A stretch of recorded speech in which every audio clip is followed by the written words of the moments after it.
When people ask for a reading list, they usually think they're asking for books. But what they're often actually asking for is something else entirely. It's stability, clarity, a way back into reading. Sometimes just a sense that someone understands what they're going through enough to suggest something that won't feel irrelevant. The problem is that good books is not a useful category in bibliotherapy. A good book in isolation doesn't mean much. A book is only useful in relation to a person, a moment, and a specific emotional condition. Which is why bibliotherapy doesn't really start with books. It starts with questions. Not abstract questions, but very practical ones. What is happening in this person's life right now? What kind of attention do they still have access to? What emotional state they are in, not in a diagnostic sense, but in a lived one. Are they depleted? Are they overstimulated? Are they emotionally flat? Are they overthinking everything? Are they unable to finish anything? These details matter more than genre, more than popularity, more than literary quality in the conventional sense. Because the same book can do completely different things depending on the reader's state. A dense novel can feel nourishing or impossible. A simple essay can feel either grounding or insulting. There is no universal effect, only context. And this is where bibliotherapy quietly separates itself from normal recommendation culture.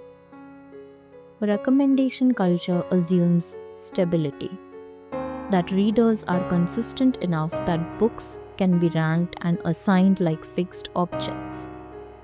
Bibliotherapy assumes fluctuation, that the reader is always in motion and the book has to meet them where they are, not where a list assumes they should be.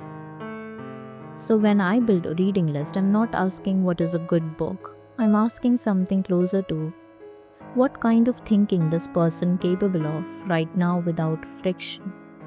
Not intellectually, emotionally, because reading is not just comprehension, it is emotional processing through language. There are books that require too much output from a depleted mind. There are books that require too little from an overactive one. There are books that only work when you're slightly bored with your own thoughts but not exhausted by them. And there are books that only work when everything else has stopped working properly.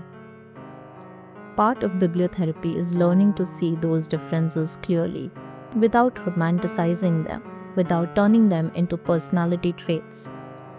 Just as states, temporary configurations.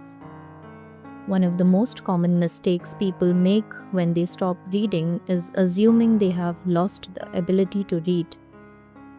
In most cases, that is not what has happened. What has happened is a mismatch.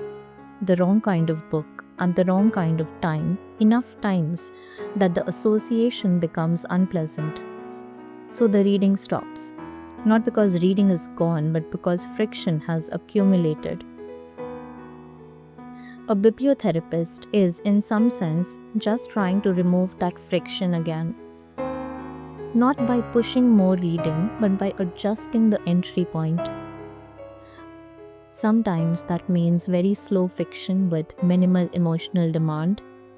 Sometimes it means essay collections that don't insist on narrative continuity. Sometimes it means poetry that can be read in fragments without losing coherence. And sometimes it means very structured non-fiction, but only when the mind is ready for instruction rather than reflection. The point is not variety, the point is perfect fit. There's also something slightly uncomfortable to admit here. A lot of reading lists are designed to signal taste. Even when they are well-intentioned, they communicate identity, what you should read if you want to be a certain kind of reader. I don't care about that. For me, bibliotherapy is not interested in the reader becoming a better version of themselves in a performative sense. It is interested in whether the reader can actually engage with the text in a way that is metabolically possible for them right now. That sounds clinical, but it is actually quite ordinary. People do this instinctively all the time. They reread familiar books when life becomes difficult. They avoid complex narratives when they are emotionally overloaded. They reach for poetry when they cannot sustain longer attention. They just don't usually name it as a system. The bibliotherapist's role is not to replace that instinct, it is to refine it, to make it more precise, to reduce the number of times someone picks up a book that looks right but feels wrong halfway through page 2. Because that moment, the quiet closing of the book that was supposed to work, is often when people start to believe reading is no longer for them. When in reality, the problem was never reading, it was timing. So a reading list in bibliotherapy is not a list of achievements, it is a set of carefully matched entry points. Small doors into attention again, not bigger ambitions, just walkable ones. That is the part most people don't see when they ask for recommendations. It is less about taste, more about timing, and a very quiet kind of attention to what someone can actually carry on a given day. If you have been here for a while, you know that I have a Patreon where I share book recommendations. I would like to make it clear again that what I shared there are book recommendations, not book prescriptions. There's a very huge difference between those things, and I would like to keep it clear. If you haven't yet joined our Patreon community, I would really love for you to check out our page. The link is in the description box below.